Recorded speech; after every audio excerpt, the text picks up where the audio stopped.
தான். 2 நாள் 3 நாள் இருந்துதான். நாங்கள் 2 நாள் சாப்பிடவே இல்லை. நாங்கள் எப்படா உள்ள போகிறது சங்கடமாக இருக்குது. தலைவர் பேசி முடிச்சுட்டார். தலைவர் அறிவிச்சிட்டாரு. தலைமை அறிவித்ததற்கு கட்டுப்பட்டு நம்முடைய வெற்றி வேட்பாளர் கிருத்திகா தேவி அவரை நாமெல்லாம் திமுக கோட்டை, நம்ம மாவட்டமே திமுக கோட்டை, அதில் கடுமையாக உழைத்து கிட்டத்தட்ட ஒரு 75,000 வாக்கு வித்தியாசத்தில் நிச்சயமாக நம்ம ஜெயிப்போம். ஆக நாம் ஜெயிக்காத அவன் ஜெயிப்பான், நாம தான் ஜெயிப்போம். ஜீப்புக்கு முன்னாடி வச்சுருவாங்க, அது 3/4 மணி நேரம் போய் வெடிக்கலாம். ஜீப்பில் காத்துருவோம். அது மாதிரி இந்த தயவுசெய்து அந்த பட்டாசே வெடிக்கூடாது. ஏன்னா ஒரு வெடி வைக்கிறதால தூரமாக இந்த சரவெடியை வச்சு வேட்பாளர் வரணும்னா சொல்லிக்க தவிர இந்த பட்டாசு, இந்த தபாலை ஒழிக்கிற பட்டாசு ஒரு சந்தில் இருக்க விட்டாங்க. பின்னால் 10 கார் இந்த வண்டியை திருப்பி 3/4 மணி நேரம் ஆச்சு. இட்டு போவீங்களோ அதெல்லாம் முன்கூட்டியே போய் பார்த்து சரி பண்ணி அந்த ரூமில் இட்டு போகணும். போன சந்தில் திருப்பி நான் வரக்கூடாது. போது நான் என்ன சொன்ன, கடுமையான வெயில் இருக்குது. 6 மணி 6:15 ஜீப்பில் ஏறணும். வந்து நேரத்தையாக வந்து போனேன். நான் தான் உங்களுக்கு ஓட்டு போடுறேன்னு சொல்லிட்டு நான் கூட விடவே கூடாது. எப்படி காலையில் சாயங்காலம் போட்டுக்கிறேன். ஒவ்வொருவரும் இன்னிலிருந்து நம்ம வேலையை ஆரம்பிக்கிறேன். வணங்கி நான் அன்போடு கேட்டுக் கொள்கிறேன். இன்னும் 16 நாளில் நான் உழைக்கிற உழைப்பு ஈஸியாக களத்தை கொடுத்துட்டாரு. ஆக நாம் ஜெயிக்காத அவன் ஜெயிப்பான், நாம தான் ஜெயிப்போம். இந்த தேர்தலில் நீ ஜெயிக்கணும்னா நீ எந்த தேர்தலில் ஜெயிக்க? திட்டங்கள் போய் மக்களை சென்று அடைந்திருக்கிறது. கட்சிகள், ஒரு மாநில கட்சிக்கு 2 கோடி பேர் உறுப்பினர் இருக்கிற ஒரே இயக்கம் திராவிட முன்னேற்ற கழகம். தமிழ்நாட்டில் இருக்கிற எல்லா மாவட்டங்களிலும் சமச்சீரான ஒரு வளர்ச்சியை கொண்டு வந்து, அது பாலங்களாக இருந்தாலும், சாலைகளாக இருந்தாலும், அரசு அலுவலக கட்டிடங்களாக இருந்தாலும், ஏன் நீங்கள் நம்ம தாம்பரத்திலேயே மருத்துவமனை பார்த்துருப்பீங்க. நீங்கள் அது மாதிரி செங்கல்பட்டில் பஸ் ஸ்டாண்டு, எப்போ மாமல்லபுரத்தில் பேருந்து நிலையம், திருப்பூர் தொகுதியில் 5000 ஏக்கரில் மாமல்லன் நீர்த்தேக்கம். தமிழ்நாட்டை இந்தியாவிலே ஒரு சிறந்த மாநிலமாக உருவாக்கி தந்திருக்கிற தலைவர் நம்முடைய மாநிலத்துக்கு தமிழ்நாடு முதலமைச்சர் கட்டமைப்பு உருவாக்கி இருக்கிறார். அந்த திட்டங்கள் எல்லாம் இன்றைக்கு மக்கள் மத்தியில் போய் சென்றிருக்கிறது. தேர்தலில் பார்த்தீங்கன்னா எஸ்டிபிஐ கூட்டம் வந்துருச்சு, தேமுதிக கூட்டம் வந்துருச்சு. போன தேர்தலோட இந்த தேர்தலில் மிகப்பெரிய கூட்டம் அமைச்சிருக்கிறார். டாக்டர் கிருத்திகா தேவி அவர்களை அறிமுகம் செய்கிற இந்த கூட்டத்தை மிகச் சிறப்பாக ஏற்பாடு செய்து இந்த கூட்டத்திற்கு தலைமை பொறுப்பேற்றிருக்கிற தாம்பரம் மாநகர திராவிட முன்னேற்ற கழகத்தின் செயலாளர், சட்டமன்ற உறுப்பினர் என்னுடைய அன்பு சகோதரர் SR ராஜா அவர்களே, இன்றைக்கு தாம்பரம் தொகுதி அளவில் நம்முடைய தோழமை கட்சியுடைய செயல்முறை கூட்டம் மிகச் சிறப்பாக இன்றைக்கு நடைபெற்றுக் கொண்டிருக்கிறது. இந்த கூட்டத்தில் நம்முடைய மாவட்ட தலைவர்கள் எல்லாம் நம்முடைய வெற்றி வேட்பாளருக்கு ஆதரவாக நாம் எப்படி பணியாற்றிட வேண்டும் என்ற கருத்துக்களை எல்லாம் இங்கே மிகச் சிறப்பாக சொல்லியிருக்கிறார்கள். குறிப்பாக திராவிட முன்னேற்ற கழகத்தை பொறுத்தவரையில் நான் எங்கள் கூட்டத்தில் கூட சொன்னேன், இன்றைக்கி நம்முடைய மாண்புமிகு தமிழ்நாடு முதலமைச்சர் அவர்கள் ஒரு அற்புதமான ஒரு கட்டமைப்பை இந்த நாட்டில் உருவாக்கி தந்திருக்கிற தலைவர். தமிழ்நாட்டில் இருக்கிற எல்லா மாவட்டங்களிலும் சமச்சீரான ஒரு வளர்ச்சியை கொண்டு வந்து, அது பாலங்களாக இருந்தாலும், சாலைகளாக இருந்தாலும், அரசு அலுவலக கட்டிடங்களாக இருந்தாலும், ஏன் நீங்கள் நம்ம தாம்பரத்திலேயே மருத்துவமனை பார்த்துருப்பீங்க. நீங்கள் அது மாதிரி செங்கல்பட்டில் பஸ் ஸ்டாண்டு, எப்போ மாமல்லபுரத்தில் பேருந்து நிலையம், திருப்பூர் தொகுதியில் 5000 ஏக்கரில் மாமல்லன் நீர்த்தேக்கம். இப்படி அந்தந்த மாவட்ட மக்களினுடைய தேவைக்கேற்ப பல்வேறு பணிகளை செய்து இன்னைக்கு தமிழ்நாட்டை இந்தியாவிலே ஒரு சிறந்த மாநிலமாக உருவாக்கி தந்திருக்கிற தலைவர் நம்முடைய மாநிலத்துக்கு தமிழ்நாடு முதலமைச்சர் கட்டமைப்பு உருவாக்கி இருக்கிறார். ஆட்சியில் தேர்தலுக்கு முன்பாக திராவிட முன்னேற்ற கழக அரசு ஆட்சி பொறுப்புக்கு வந்தால் தமிழ்நாட்டில் இருக்கிற ஏழை எளிய மக்களுடைய வாழ்வை வளம் பெறக்கூடிய அளவுக்கு இந்த திட்டங்களை எல்லாம் நாங்கள் செயல்படுத்தோம் என்று சொன்னார். அந்த திட்டங்களில் 90% மேல் நிறைவேற்றி அந்த திட்டங்கள் எல்லாம் இன்றைக்கு மக்கள் மத்தியில் போய் சென்றிருக்கிறது. ஆக கட்டமைப்பை உருவாக்கியிருக்கிறார். ஆட்சியுடைய திட்டங்கள் மக்களை போய் சென்றிருக்கிறது. ஒரு பலமான கூட்டணி அமைச்சிருக்கிறார். அதுதான் ரொம்ப ரொம்ப முக்கியம். போன தேர்தலில் கூட STM கூட இல்லை, தேமுதிக கூட இல்லை. இப்ப இந்த தேர்தலில் பார்த்தீங்கன்னா எஸ்டிபிஐ கூட்டம் வந்துருச்சு, தேமுதிக கூட்டம் வந்துருச்சு. போன தேர்தலோட இந்த தேர்தலில் மிகப்பெரிய கூட்டம் அமைச்சிருக்கிறார். அது மட்டும் இல்லை, ஒரு வருஷமா எங்களை பெண்டம் கட்டி எஸ்ஐஆர் படிவத்தை ஃபில்அப் பண்ணு, என் வாக்குச்சாவடி வெட்டி வாக்குச்சாவடி ஒன்றிணைவமா உறுப்பினர் சேர்க்க சொன்னாரு. 1.5 கோடி பேர் தான் சேர்க்க சொன்னாரு. நம்ம களத்தில் இருந்தாங்க. இந்தியாவில் எவ்வளவு கட்சி இருக்குது, மாநில கட்சிகள்.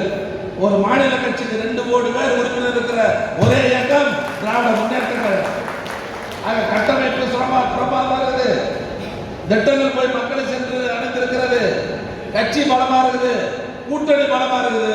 இப்பேற்பட்ட காலத்தை ஈஸியாக கொடுத்திருக்கிற தலைவர் நம்முடைய முதலமைச்சர் கழக தலைவர்.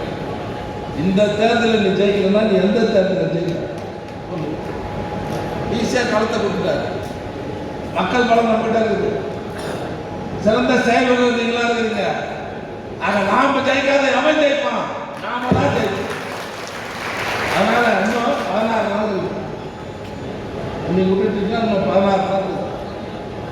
இவ்வளவு நாளா சில நாள் வேலை செய்யலாம் கூட உங்களோட கால்களை தொட்டு வணங்கி நான் அன்போடு கேட்டுக்கொள்கிறேன்.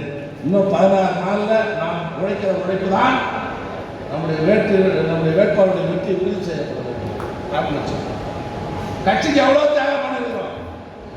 அந்தந்த கட்சியில் இருக்கிற தோழர்கள், அது விடுதலை இருந்தாலும் தேமுதிக இருந்தாலும் காங்கிரஸ் கட்சியாக இருந்தாலும் அந்தந்த தலைவர்கள் சொல்ற வேலையெல்லாம் நீங்கள் செய்திருக்கீங்க. ஜெயிலுக்கு போயிருக்கிறோம், ஆர்ப்பாட்டம் பண்ணியிருக்கிறோம், பொதுக்கூட்டம் நடத்திருக்கிறோம், பொருளாதார அளவில் செலவு பண்ணியிருக்கிறோமா இல்லையா? இதெல்லாம் உழைப்பு இல்லை. இந்த 16 நாளுக்கு நாம் உழைக்கிற உழைப்பு தான் அந்த கட்சிக்கு செய்கிற தியாகம் என்பதை உணர்ந்து ஒவ்வொருவரும் இன்னிலிருந்து நம்ம வேலை ஆரம்பிக்கணும். எப்படி? காலையில் சாயங்காலம் போட்டுக்க, வேற எந்த வேலை இருந்தாலும் ஒதுக்கி வச்சிருக்க. காலையில் 6 மணி வெயில் அதிகமாக இருக்குது. இப்போ இன்னைக்கு தான் கொஞ்சம் மழை கடுமையாக இருக்குது வெயில். காலையில் 6 மணி 6:30 மணிக்கு குளிக்காத கூட ஒரு ரவுண்ட் போகும். பூத் கமிட்டி நம்ம 31 பேர் போட்டுக்கிறோம். அது இல்லாத நம்ம தோழமை கட்சியோட நிர்வாகிகள் அந்த பூத்தில் இருப்பீங்க, அவங்கெல்லாம் கூட வச்சுருந்து வீடு வீடாக காலை மாலை நம்ம சின்னத்தை எடுத்து போய் சொல்லி நம்ம ஆட்சியுடைய சாதனைகளுக்கு பொதுமக்களுக்கு சொல்லி காலை மாலை தினமும் பார்க்கல. அவன் வந்து நேரத்தையாக வந்து போனேன், நான் தான் அவனுக்கு ஓட்டு போறேன்னு சொல்லிட்டு நான் கூட விடவே கூடாது. இந்த 16 நாளில் குறைஞ்சது ஒரு 5 முறையாவது அந்த வாக்காளர்கள் சந்திக்கணும், குற்றக்கூடாது. ஆக காலை மாலை வாக்கு சேகர நிகழ்ச்சியில கலந்து கொள்ள வேண்டும், செய்யப்பட்டோம். அது மட்டும் இல்லாமல் 10 இளைஞர்களை நம்ம பூத்தர் கமிட்டியில் போட்டுருக்கோம், 10 மகளிரை போட்டுருக்கோம். அந்த மகளிருடைய சகோதரிகள் ஒருங்கிணைத்த அந்த பூத்துகளில் பெண்களை மட்டும் போய் ஓட்டு கேட்க சொல்லணும். அது ரொம்ப ரொம்ப முக்கியம். இந்த இளம் பெண்கள்லாம் நம்ம சரியா போய் பண்ணி போட்டுக்காங்க.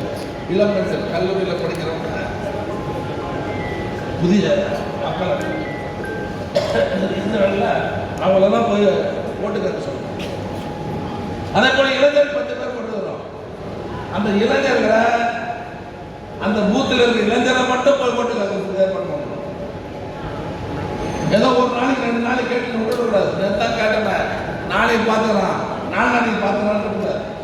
ஆக தினமும் அந்தந்த பூத்துகளில வாக்குகள் கேட்கிற நிகழ்ச்சி தொடர்ந்து நடைபெற வேண்டும் என்று நான் உங்களையெல்லாம் நம்மோடு கேட்டுக்கொள்கிறேன். இது ரொம்ப ரொம்ப முக்கியம், இது தொடர்ந்து நடைபெற வேண்டும். அது மட்டும் இல்லை, இப்ப இன்னைக்கு செயலர் கூட்டம் முடிஞ்சு போச்சு. இந்த கூட்டம் முடிஞ்சதுக்கு அப்புறம் மாநகர செயலர் தலைமையில, தொகுதி பார்வையாளர்கள் முன்னிலையில பகுதி கழக செயலர்லாம் சார்ட் போட்டு எந்தெந்த தேதியில் எந்தெந்த ஊர் வர போறீங்க அப்படின்னு இன்னைக்கே நாளைக்கு சார்ட் போட்டு அறிவிச்சிருக்கோம். வேட்பாளர் இருக்கும் போது நான் என்ன சொன்ன, கடுமையான வெயில் இருக்குது. 6 மணி 6:15 மணி தான் ஜீப்ல ஏறணும். ஒரு 9:30 10 முடிச்சிடணும் காலையில. அதுக்கப்புறம் போகக்கூடாது. சாயங்காலம் ஒரு 4:30 மணிக்கு போயிட்டுனா 10 மணி வரைக்கும் போகலாம். அது குறிப்பிட்ட காலத்தில் இது முடிக்கணும். ஓட்டு வாக்கு சேகரிக்கிற நிகழ்ச்சி சில பகுதிகளெல்லாம் போய் சந்திரன் நேற்று விட இந்த விட நான் மாநாட்டில் ஓட்டு கேட்குறேன். ஒரு சந்திரத்தில் விட்டாங்க இல்லை, பின்னால் 10 கார் இந்த வண்டியை திருப்பி முக்கால் மணி நேரம் ஆச்சு. அதனால் முன்கூட்டியே திட்டமிட்டு ஒரு 10 தெருவில் நீ போகிற ஒரு 3 வார்டுக்கு போகிற சொன்னால் முன்கூட்டியே ராத்திரியில் போய் நம்ம செங்கல் எடுத்து அறிவி வச்சிருப்பான். 4 வீடு கட்டுறது ஜல்லி எடுத்து கொண்டிருப்பான். நீ திட்டமிட்டு இந்த ரோட்டில் போகணும்னு முடிவு பண்ணிட்டு இருப்ப. ஆனால் என் வேட்பாளர் போகவே முடியாது. அதனால் இந்த பகுதிக்காக செய்யறதுனா எந்தெந்த ரோட்டில் இட்டு போகிறீங்களோ அதெல்லாம் முன்கூட்டியே போய் பார்த்து சரி பண்ணி அந்த ரோட்டில் இட்டு போகணும். போன சந்தில் திரும்பிலாம் வரக்கூடாது. ஆக நேரம் டக்குன்னு போயிட்டே இருக்கும். ஆக வாக்கு சேகரிக்கிற வேட்பாளர் வருகிற போது நீங்கள் ஒரு தெரு தான் போவீங்க, 2 தெரு போக முடியாது. பக்கத்தில் இருக்கிற தெருவில் இருக்கிற 2 3 தோழர்கள் கூட்டணி கட்சி அந்த பெண்கள் இல்லாமல் அந்த எங்கே வரவேற்கிறது அங்கே கொண்டு வந்து அவர்களும் அந்த வேட்பாளரை சந்திக்கக்கூடிய வாய்ப்பை நீங்கள் ஏற்படுத்த வேண்டும். இது ரொம்ப ரொம்ப முக்கியம். 2வது நம்மால் வரவேற்பு நான் சொல்லிட்டு என்ன பண்ணுவோம் தெரியுமா? நான் எல்லாம் கூட நல்லா சொல்லிக்கிறேன். இவ்வளோ பேர் தப்பா சொல்லுது. அது மேலே போய் வெடிக்கும், 3/4 மணி நேரம் வெடிக்கும். நம்ம வேட்பாளர் மாநகர செயலாளர் பெருமைப்படுத்திக்கணும்னு சொல்லிட்டு ஜீப்பு முன்னாடி வச்சுருவாங்க. அது 3/4 மணி நேரம் போய் வெடிக்கும். ஜீப்பில் காத்துருவோம். இது மாதிரி இந்த தயவுசெய்து அந்த பட்டாசு வெடிக்கூடாது. ஏன்னா ஒரு வெடி வைக்கிறதால தூரமாக இந்த சரவெடியை வச்சு வேட்பாளர் வந்தோம்னா சொல்லிக்கல தவிர பட்டாசு தபாலை ஒழிக்கிற பட்டாசு வச்சு முடிக்காது. சில பேர் நம்ம வந்துருக்கோம், நான் பார்த்துக்கிறேன். பாலம் கூட எட்டு போய் பெருமை இல்லை, ஒரு 100 தேங்காய் வாங்கி விட்டுருவோம். யாரு அந்த வீட்டுக்கு எல்லாரும் விட்டுருவோம். வேட்பாளர் இறங்கிடுவான் ஜீப்பில் இருந்து வேணும்ட்டு பம்பு கூட இருப்பான். கூட்டு அந்த தேங்காய் ஆற்று எடுத்து இருப்பான். இந்த ஒரு தெரு குடிக்கிறதுக்கு 3/4 மணி நேரம் 1 மணி நேரம் ஆகிடும். அப்போ பக்கத்து தெருக்கு போக முடியாது. வேட்பாளர் அந்த வார்டு வருகிற போது வட்ட செயலர் தலைமையில் நிர்வாக தலைமையில் மிகப்பெரிய ஒரு வரவேற்பு கொடுத்து ஒரு சாலை போட்டுட்டு அதோட நீ வீடு அந்த ஊர் தெருவுக்கு தவிர இந்த தெரு ஆறு இருக்குது, ஒரு இடத்துல 6 தெரு வீடு வீடாக 6 தெரு இருக்குது. இதெல்லாம் தயவு செய்து டைம் வேஸ்ட் பண்ணாதீங்க. நான் இல்லை 16 நாள் தான் இருக்குது. ஒரு 8-9 நாள் இந்த வேலை முடிச்சுட்டு அதுக்கப்புறம் சின்ன பகுதி இருக்குல்ல, தாழ்த்தப்பட்ட சமுதாயம் நம்ம சகோதரர்கள் அவங்க தான் நம்மளாம் ஓட்டு போடுறோம். அந்த பகுதியிலலாம் போய் நடந்தே போய் ஓட்டு கேட்டீங்கன்னா வேட்பாளர் நடந்து ஓட்டு கேட்டார் இன்னொரு 4 ஓட்டு அதிகமாக போடுறோம். ஆக விடுபட்ட பகுதியெல்லாம் பார்க்கறதுக்கு இந்த நேரம். ஆனால் ஒரு 10-15 நாட்களுக்குள்ள வேட்பாளர் தாம்பரம் தொகுதியில் வாக்குகள் சேகரிக்க நிகழ்ச்சியை மிகச்சிறப்பாக அந்த வட்டக்கழக செயலெல்லாம் எழுச்சோடு ஒவ்வொரு வார்டு போட்டி போட்டு எழுச்சியான முறையில் அந்த வாக்கு சேகரிக்கிற நிகழ்ச்சியை நீங்கள் அமைத்து தர வேண்டும் என்று நான் உங்களையெல்லாம் அன்போடு கேட்டுக்கிறேன். அது மட்டும் இல்லை, இப்போ தலைவர் வந்து நம்ம செங்கல்பட்டு மாவட்டத்தில் இருக்கிற இந்த வேட்பாளர்களை ஆதரித்து 9ஆம் தேதி மரநிலை நகரில் மிகப்பெரிய ஒரு கூட்டம் நடைபெற இருக்குது. அங்கே நம்ம தாம்பரத்துலேருந்து குறைஞ்சது ஒரு 15,000 பேர் அந்த கூட்டத்தில் பங்கு பெற வேண்டும். அதற்கும் திட்டமிட்டு பகுதி கழக செயலர்கள் மாநகர செயலர்கள்லாம் நேரத்தோடு வருகை தந்து அந்த கூட்டத்தையும் நீங்கள் சிறப்பித்து தந்திட வேண்டும் என்று நான் உங்களையெல்லாம் அன்போடு கேட்டுக்கொள்கிறேன். பலமான கூட்டணி நாங்கள் களத்தில் இருக்கிறோம். ஒரு நாளைக்கு குறைஞ்சது 5,000 பேர் பார்க்காத கூட்டுக்கு போகிறது. மக்கள் பல்சேர்ந்து தெரியும். இந்த தேர்தல் நீ எடுத்து வச்சுக்க. இப்போ நான் சொல்கிறேன், 1971 நம்முடைய தலைவர் கலைஞர் அவர்கள் 184 தொகுதியில் மிகப்பெரிய வெற்றி பெற்று ஆட்சி முடித்தார். தலைவரை மிஞ்சக்கூடிய அளவுக்கு இந்த தேர்தலில் எழுதி வச்சுக்க 200க்கும் மேற்பட்ட தொகுதிகளில் திராவிட முன்னேற்ற கழகம் வெற்றி பெற்று மிக பலத்தோடு ஆட்சி அமைக்க போவது எந்த சர்ச்சையாலும் தடுக்க முடியாது. நாம் நிச்சயமாக ஜெயிப்போம். எவ்வளோ எழுதி வச்சு அது மட்டும் இல்லை. நீங்கள் அதிமுக என்ன சொல்கிறோம், கலைஞர் காலத்திலும் சரி இவரும் சரி 2வது வாட்டி நீங்கள் ஆட்சிக்கு வர மாட்டீங்க சொல்லிக்கிறாங்க. இந்த தேர்தல் நம்ம முறியடிச்சு காமிக்கணும். 7வது முறையாக திமுக ஆட்சி வரணும். நம்ம தலைவர் 2வது முறையாக தொடர்ந்து ஆட்சி முதலமைச்சராக பொறுப்பேற்கணும். அதுக்கு நம்ம கடுமையாக உழைத்து அந்த நிலையை நீங்கள் உருவாக்கி தர வேண்டும் என்று நான் உங்களையெல்லாம் அன்போடு கேட்டுக்கிறேன். ஆக குறைஞ்ச இன்னும் 5 நாள் தான் இருக்குது. ரொம்ப சீக்கிரம் வந்த மாதிரி ஒரு நாளாக இருந்த மாதிரி தெரியுது. தப்புன்னு குறைஞ்ச போய் 5 நாள் தான் இருக்குது. அதனால் எந்தவித சுணக்கமும் இல்லாமல் எனக்கு கூட மனசு கஷ்டம்தான். 2 நாள் 3 நாள் இருந்துருந்தான். நாங்கள் 2-3 நாள் சாப்பிடவே இல்லை. எப்படா உள்ள போகிறது சங்கடமாக இருக்குது. தலைவர் பேசி முடிச்சிட்டார், தலைவர் அறிவிச்சிட்டாரு. தலைமை அறிவித்ததற்கு கட்டுப்பட்டு நம்முடைய வெற்றி வேட்பாளர் கிருத்திகா தேவி அவரை நாமெல்லாம் திமுக கோட்டை, நம்ம மாவட்டமே திமுக கோட்டை, அதில் கடுமையாக உழைத்து கிட்டத்தட்ட ஒரு 75,000 வாக்கு வித்தியாசத்தில் நிச்சயமாக நம்ம ஜெயிப்போம். மக்கள் நல்லா இருக்காங்க, கூட்டணி பலம் இருக்குது, சாதனையில் போய் சேர்ந்துருக்குது, நிச்சயமாக ஜெயிப்போம். அதில் கடுமையாக உழைப்போம். நம்முடைய வெற்றி வேட்பாளரை 75,000 வாக்கு வித்தியாசத்தை வெற்றி பெற செய்வோம். அதுக்கு இன்றையிலிருந்து நம்முடைய பணியை தொடங்க வேண்டும் என்று அதெல்லாம் நம்படி கேட்டு விடைபெறுகிறேன். நன்றி.